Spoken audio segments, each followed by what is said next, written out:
अस्सलाम वालेकुम मम्मी। अस्सलाम वालेकुम बेटा, क्या हाल है? ये मत पूछा कर, मैं नहीं बता सकती कि मैं कैसी हूँ। आप कैसी हैं? हाँ, बस जी रही हूँ। मैंने तेरा शुक्रिया अदा करने के लिए फ़ोन किया था। अगर उस दिन तू वक्त पे एम्बुलेंस ना भेजती ना तो तेरे अब्बू तो नहीं है वो मेरे अब्बू। मैंने आपकी मदद इसलिए की है क्योंकि वो आपके शौहर है, मेरा उनसे कोई रिश्ता नहीं है। तबीयत ठीक है अब उनकी? बस बिस्तर पे ही है। सरफराज घर पे होता है तो ले जाता है वॉशरूम। तुझे पता है मैं तो अपने घुटनों से बाजार हूँ। मैं कहाँ उनको चलने में मदद दे सकती हूँ। वो सरफराज बहुत ख्याल रखता है हमारा। क्यों झूठ बोल रही हूँ मुझसे? जैसे मैं जानती नहीं सरफराज को। सरफराज अगर आप दोनों का ख्याल रखता, आप एम्बुलेंस के लिए मुझे नहीं सरफराज को कॉल करती। तेरे अब्बू को बड़ा मान था उस पे, लेकिन जब से उसकी शादी हुई है ना, बस वो तो बीवी का होके रह गया है ना। खुद हमारा कोई काम करता है और ना ही उसे हाथ लगाने देता है। तेरे अब्बा को कोई मसला हो जाए ना तो उनको दिलासा देने की बजाय डांट देता है, बुरे तरीके से बोलता है। आप दोनों ने तो सर पे चढ़ा रखा था उसे। सरफराज सरफराज कहते आपका मुंह नहीं थकता था। जहारा तो कभी भी आपकी जिंदगी में नहीं थी,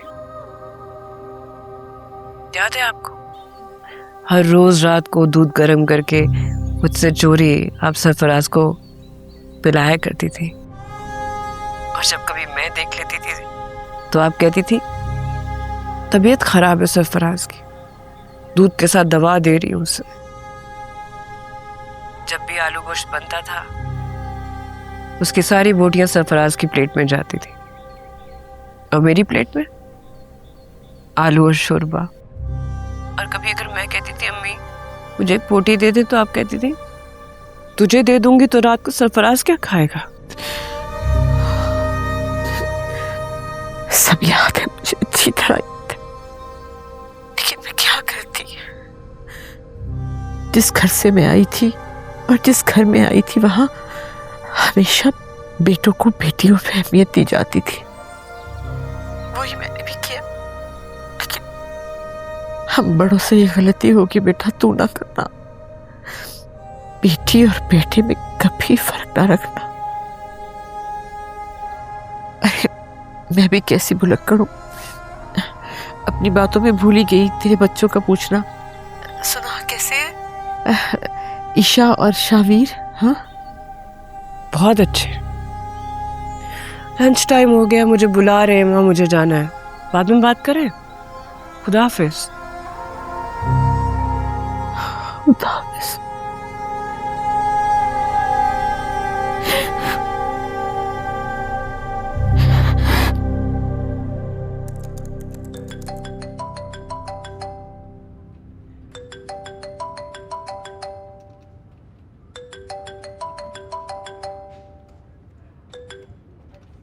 हेलो। हेलो, अस्सलाम वालेकुम। वालेकुम सलाम। तुम्हारी आवाज़ को क्या हुआ है? क्या होना है मेरी आवाज को? वही तो मैं पूछ रहा हूँ, क्या हुआ है तुम्हारी आवाज़ को? तुम परेशान हो क्या? परेशान नहीं हूं तो क्या करूं? तुम्हें पता है यहाँ क्या हुआ है? क्या हुआ है? खाला घर पे झगड़ा करके आ गई है यहाँ। अच्छा,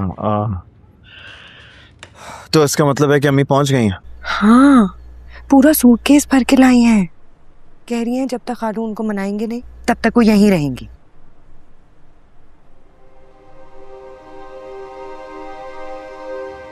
हाँ जानता हूँ। वो आज सुबह अम्मी की कॉल आई थी मुझे, वो काफ़ी परेशान थी, तो मैंने ही उन्हें सजेस्ट किया था कि कुछ दिन के लिए हमारी तरफ आकर रह लें।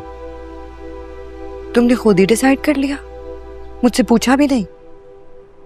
तुम्हें पता है कि हम अलग घर में क्यों शिफ्ट हुए? इसलिए कि मेरी और खाला की इंटरेक्शन ना हो, लड़ाई झगड़े नहीं होंगे, वो भी सुकून से रहेंगी और मैं भी। फिर भी तुमने उन्हें यहाँ बुला लिया।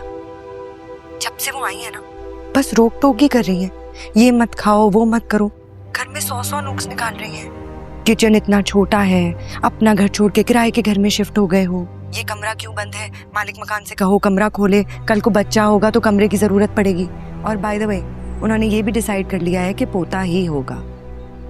पता है, अभी मुझसे कह रही थी खाना क्या पकाओगी, मैं पका लेती हूँ। उन्होंने मेरे घर पे कब्जा कर लिया है। जुनेद, मैं इतना तंग आ गई हूँ कि मैंने तुम्हें तंग होके कॉल की है। अब तुम देख लो, इनको घर छोड़ाओ या फिर मुझे इजाजत दे दो, मैं अपनी अम्मी के घर जा रही हूँ। हाँ, कर लो मेरे बेटे को मेरे खिलाफ। कह दो उसको मेरा हाथ पकड़ के इस घर से निकाल दे। अरे मैं उस दिन को रोती हूँ, शाइस्ता से मिन्नतें करके मैंने तुम्हारा रिश्ता मांगा था। मेरी भांजी है, मेरा ख्याल रखेगी। तुमने तो इतना मेरे बेटे को मेरे खिलाफ कर दिया। तुम्हारे सब्ज कदम ने मेरा घर उजाड़ दिया। अरे 6 महीने शादी को नहीं हुए, मेरे बेटे को किराए वाले घर में। सुन रहे हो जुनेद, सुन रहे हो तुम? अम्मी से मेरी बात करवा। जुनेद से बात कर। नहीं करनी मुझे किसी से। छोड़ के जा रही हूँ मैं ये घर, और कभी नहीं आऊंगी वापस।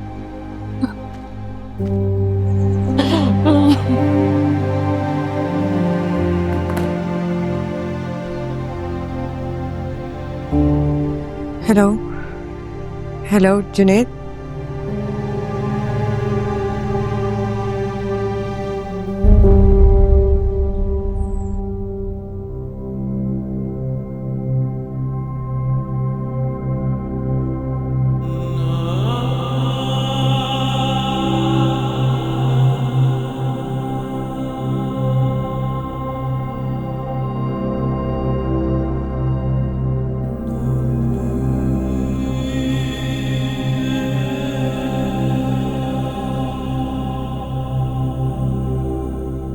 ज़हारा, मुझे तुम्हें बताते हुए बहुत दुख हो रहा है कि आप अब कभी मां नहीं बन सकते। ये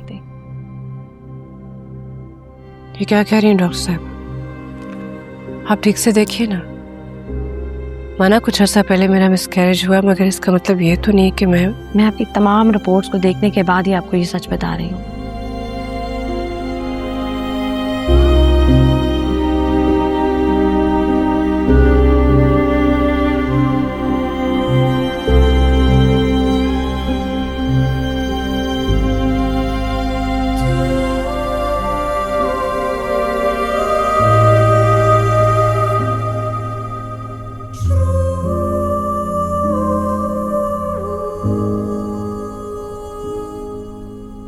you